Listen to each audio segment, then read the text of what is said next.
Jansatta editorial 80 शब्द प्रति minute.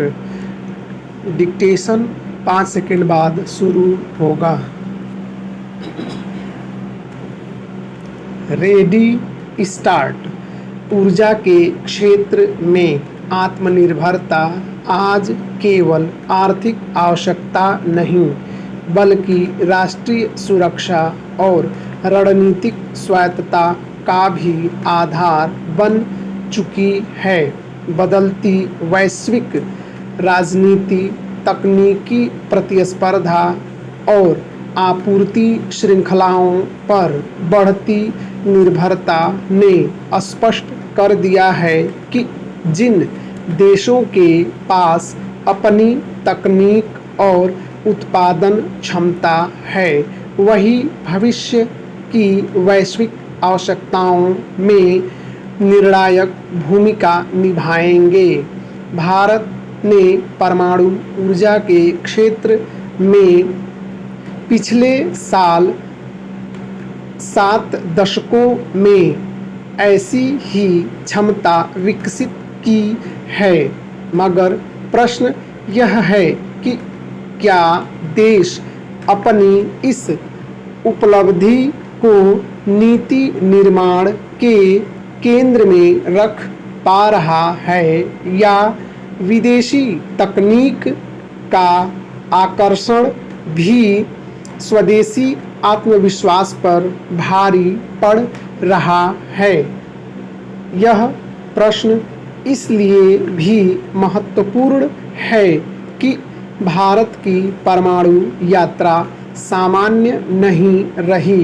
दुनिया के अधिकतर देशों ने यहाँ विकसित तकनीक के सहारे अपने परमाणु कार्यक्रम शुरू किए, वहीं भारत को लंबे समय तक तकनीकी प्रतिबंधों और अंतर्राष्ट्रीय अलगाव का सामना करना पड़ा। वर्ष 1974 के पोखरण परीक्षण के बाद और विशेष रूप से 1998 में परमाणु परीक्षणों के बाद भारत पर अनेक प्रतिबंध लगाए गए।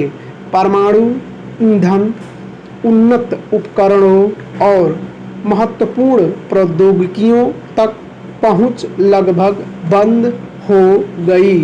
उस समय यह माना गया कि भारत का परमाणु कार्यक्रम लंबे समय तक पिछड़ जाएगा, लेकिन भारतीय वैज्ञानिकों ने इस चुनौती को अवसर में बदल दिया। भाभा परमाणु अनुसंधान केंद्र, परमाणु ऊर्जा आयोग और nuclear power corporation of India ने सार्वजनिक और निजी उद्योगों के सहयोग से धीरे धीरे ऐसी तकनीक विकसित की जिसने विदेशी निर्भरता को काफ़ी हद तक समाप्त कर दिया।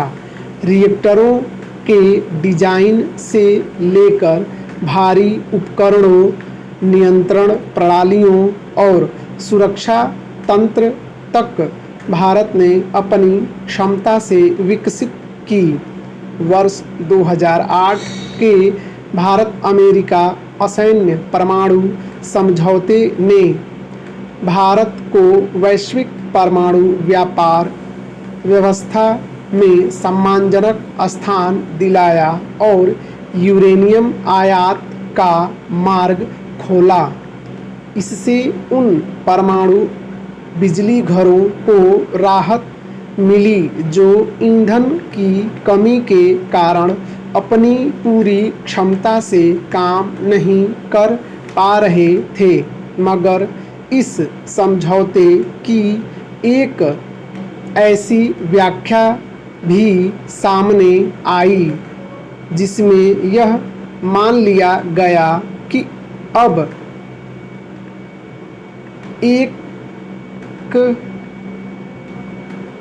भारत एक ऐसी व्याख्या